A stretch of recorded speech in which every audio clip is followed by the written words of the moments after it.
Ada bagian dari dirimu yang belum pernah benar-benar kamu kenali. Ia bersembunyi di balik senyummu, di bawah keyakinanmu, di balik kehidupan yang telah kamu bangun dengan hati-hati. Bagian ini adalah yang sering kamu tolak, tekan, takuti, dan nilai pada orang lain. Itulah amarahmu, rasa iri kamu, hasratmu, malumu, kejeniusanmu, keliaranmu, kebenaranmu. Carl Jung menyebutnya bayangan. Dia tidak bermaksud jahat. Dia tidak berbicara tentang kekuatan gelap yang mengintai di luar dirimu. Tidak, dia berbicara tentang sesuatu yang jauh lebih dekat. Bayangan itu adalah dirimu sendiri, dalam keseluruhanmu, semua bagian yang engkau enggan akui. Dan Jung percaya bahwa sampai kamu menghadapinya, kamu tidak bisa menjadi utuh. Tapi ini bukan sekadar teori. Jung benar-benar mengalaminya. Bahkan, konfrontasinya dengan bayangan hampir menghancurkannya, dan pada akhirnya membentuk dirinya. Setelah berpisah dengan Freud, Jung memasuki apa yang ia sebut sebagai konfrontasi dengan alam bawah sadar. Dalam visinya, ia bertemu sosok-sosok yang mewakili kekuatan, kegilaan, godaan, dan kehancuran. Dia menulis tentang Tuhan gelap yang muncul dari dalam dirinya, sebuah kekuatan yang begitu menakutkan, hingga dia merasa mungkin sedang kehilangan akal. Namun, alih-alih melarikan diri, Jung mendengarkan. Dia mencatat semuanya. Dia melukisnya. Dia berdialog dengannya. Dia memasuki bayangan. Dan apa yang dia temukan di sana mengubah segalanya. Dalam video ini, kita akan menjelajahi konsep asli dan mendalam dari bayangan, bukan versi self-help yang sudah dipermudah, tetapi yang Jung hadapi sendirian, dalam mimpi, dan di halaman The Red Book. Anda akan memahami mengapa bayangan bukanlah musuh Anda, melainkan guru Anda. Mengapa menekannya justru memicu proyeksi, kecanduan, depresi, bahkan kekerasan. Dan bagaimana dengan mengintegrasikannya, kita bisa membuka kreativitas, kebenaran, kekuatan, dan kedamaian. Karena bayangan tidak akan hilang jika kita mengabaikannya. Ia menunggu. Ia membusuk. Dan pada akhirnya, ia akan muncul, siap atau tidak. Jung pernah berkata, sampai kamu menyadari yang tidak disadari, itu akan mengarahkan hidupmu, dan kamu akan menyebutnya takdir. Inilah kebenaran dari bayangan. Dan inilah undangannya untuk bertemu dengan bagian dirimu yang paling kamu takuti. Penemuan Carl Jung tentang bayangan tidak datang dari studi abstrak, itu muncul melalui perjalanan mendalam ke dalam diri. Setelah perpisahannya dengan Freud pada tahun 1913, Jung memasuki masa krisis psikologis yang mendalam. Dia takut kalau dirinya mulai kehilangan akal. Malam-malamnya dipenuhi dengan penglihatan, mimpi, dan fantasi yang muncul saat terjaga. Sosok-sosok muncul di hadapannya, ganas, menggoda, menakutkan. Alih-alih melarikan diri atau mencari obat, Jung memilih sesuatu yang benar-benar berbeda. Dia mendengarkan. Dalam The Red Book, ia mencatat perjalanan batinnya dengan cara yang hidup dan penuh simbol. Ia berbicara dengan tokoh-tokoh mitos, menghadapi ular dan dewa, turun ke dalam gua-gua gelap, dan dihantui oleh penglihatan kekacauan. Disinilah benih-benih bayangan mulai terbentuk. Jung menyadari bahwa jiwa manusia tidaklah tertata rapi. Jiwa itu luas, berlapis-lapis, dan penuh dengan energi yang saling bertentangan. Beberapa di antaranya ditolak untuk dilihat oleh pikiran sadar. Bayangan, ia mulai memahami, adalah aspek tak sadar dari kepribadian yang tidak diakui oleh ego kita. Ini mencakup segala hal yang kita tolak, kita abaikan, kita tekan, dan kita proyeksikan. Dan ini tidak selalu berarti hal-hal yang buruk. Bayangan menyimpan apa yang tidak bisa ditoleransi oleh ego, kemarahan, kekejaman, iri hati, benar, tetapi juga kekuatan, seksualitas, naluri, kreativitas, dan intuisi. Jung menulis, bayangan adalah masalah moral yang menantang keseluruhan kepribadian ego, karena tidak ada yang bisa menyadari bayangan tanpa usaha moral yang signifikan. Menyadari hal ini berarti kita harus mengakui sisi gelap dari kepribadian kita sebagai sesuatu yang nyata dan ada. Pengakuan ini tidaklah nyaman. Kebanyakan orang cenderung menghindarinya. Dan ketika kita melakukannya, Bayangan itu tidak menghilang, ia justru memproyeksikan dirinya. Apa yang tidak bisa kita hadapi dalam diri kita sendiri, kita lihat dan benci pada orang lain. Pernahkah kamu merasakan kemarahan yang berlebihan terhadap perilaku seseorang? Rasa kesal yang tak bisa hilang terhadap tipe orang tertentu, kelompok politik, atau identitas sosial? Itu seringkali adalah bayanganmu yang sedang beraksi. Jung pernah berkata, segala sesuatu yang membuat kita kesal pada orang lain bisa membawa kita pada pemahaman tentang diri kita sendiri. Semakin tidak sadar kamu akan bayanganmu, semakin ia mengendalikan perilakumu. Kecanduan. Pola hubungan yang berulang. Kemarahan mendadak.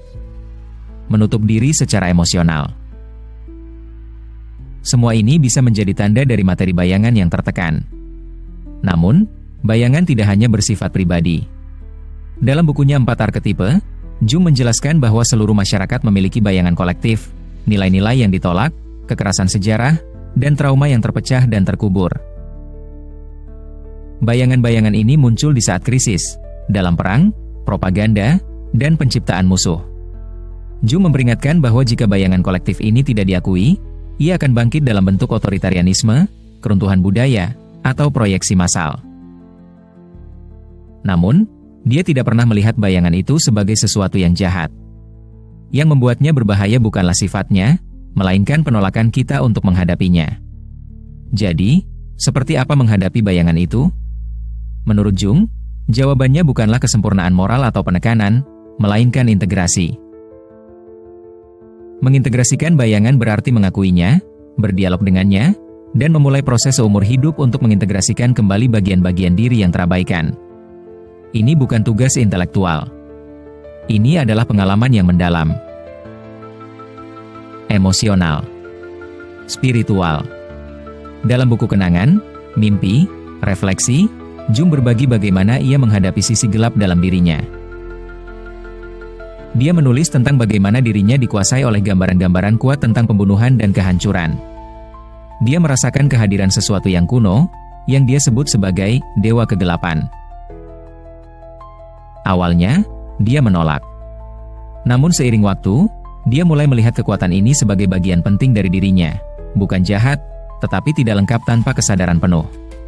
Melalui melukis, menulis, dan introspeksi mendalam, Jung perlahan-lahan merebut kembali bayangannya. Dan bersamanya datanglah wawasan, visi, dan kejelasan tujuan yang belum pernah ia miliki sebelumnya. Bagi orang modern, pekerjaan bayangan ini mungkin dimulai dalam terapi, analisis mimpi, atau sekadar melalui refleksi jujur. Emosi apa yang aku takuti? Apa yang sering aku kritik dengan keras pada orang lain? Bagian mana dari diriku yang dulu dipermalukan saat kecil? Di mana aku sering menghalangi atau menghindari kekuatanku sendiri? Jawabannya mungkin tidak selalu menyenangkan, tapi selalu membebaskan. Karena bayangan bukan hanya sumber ketakutan, ia adalah gudang energi. Ketika ditekan, ia mengendalikan kita dari kegelapan. Namun, ketika kita terima dan satukan, ia berubah menjadi kekuatan, kejernihan, kepercayaan diri, dan kreativitas. Jung percaya bahwa pertumbuhan spiritual sejati tidak mungkin tercapai tanpa menghadapi sisi gelap diri kita. Pencerahan bukanlah hasil dari naik menuju cahaya, tetapi dari kemampuan menahan ketegangan antara terang dan gelap. Dia menulis, seseorang tidak menjadi tercerahkan dengan membayangkan sosok cahaya, tetapi dengan menyadari kegelapan. Ini bukanlah penolakan terhadap kebaikan, melainkan sebuah kebenaran yang lebih dalam dan realistis, bahwa untuk menjadi utuh, kita harus berdamai dengan keutuhan diri kita sendiri, termasuk bagian-bagian yang selama ini kita coba singkirkan. Dalam The Red Book, Jung seringkali mengakhiri visinya bukan dengan kemenangan, tetapi dengan kerendahan hati. Dia belajar untuk menghormati sosok-sosok gelap itu, bukan sebagai penjahat, melainkan sebagai pemandu. Dia mulai menyadari bahwa mereka adalah bagian dari dirinya. Bahwa monster yang kita hindari seringkali membawa potongan jiwa kita. Jadi, bayangan itu bukan musuhmu. Ia adalah cerminmu. Lukamu. Dan inilah undangan untuk menjadi dirimu yang sepenuhnya, dengan segala kebebasan dan kejujuran. Carl Jung percaya bahwa suatu saat, sosok yang kita pura-pura menjadi dan sosok diri kita yang sebenarnya, harus bertemu. Bayangan bukanlah sesuatu yang perlu diperbaiki. Itu bukanlah cacat.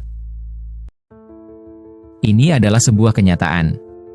Bagian dari dirimu yang hidup, namun tersembunyi, terasing, atau bahkan dianggap buruk, bukan karena ia jahat, tetapi karena di suatu titik dalam perjalanan hidupmu, ada yang mengatakan bahwa itu tidak bisa diterima. Maka, ia pun tenggelam ke dalam alam bawah sadarmu. Masuk ke dalam tubuhmu. Masuk ke dalam kegelapan. Namun, bayangan itu tidak diam. Ia merembes keluar. Semua itu muncul kembali dalam proyeksi diri, pemicu emosi, kemarahan mendadak, atau rasa malu yang tiba-tiba. Ia hadir dalam mimpi, dalam cara kita menilai orang lain, di tempat-tempat di mana kita merusak diri sendiri atau menjauh dari kekuatan.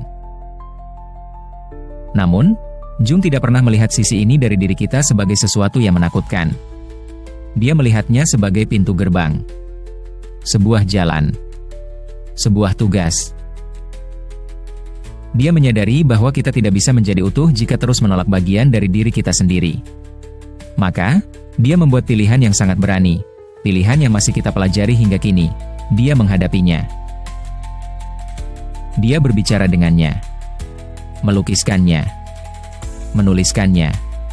Dan dalam proses itu, dia menemukan sesuatu yang sakral. Bayangan bukan hanya tempat luka-lukamu bersemayam, tapi juga tempat obatmu berada. Kekuatanmu, intuisimu, dirimu yang liar, kreatif, dan tanpa rasa bersalah. Bukan berarti memberikan kendali pada sisi gelapmu. Itu berarti mengakuinya, melihatnya, mengintegrasikannya, sehingga apa yang dulu mengendalikanmu dari kegelapan kini menjadi bagian dari cahaya yang kamu bawa dengan penuh kesadaran. Jadi, tanyakan pada dirimu sendiri. Bagian mana dari diriku yang telah aku singkirkan? Apa yang aku takutkan untuk diakui? Dan apa yang mungkin terjadi jika aku membawanya ke dalam cahaya? Jung menunjukkan kepada kita bahwa penyembuhan sejati tidak datang dari menyangkal sisi gelapmu. Ini berasal dari belajar merangkulnya dengan kasih. Karena sampai kamu berani menghadapi bayanganmu, kamu belum sepenuhnya menjadi dirimu yang utuh. Dan begitu kamu melakukannya, itulah saat di mana hidupmu yang sebenarnya dimulai.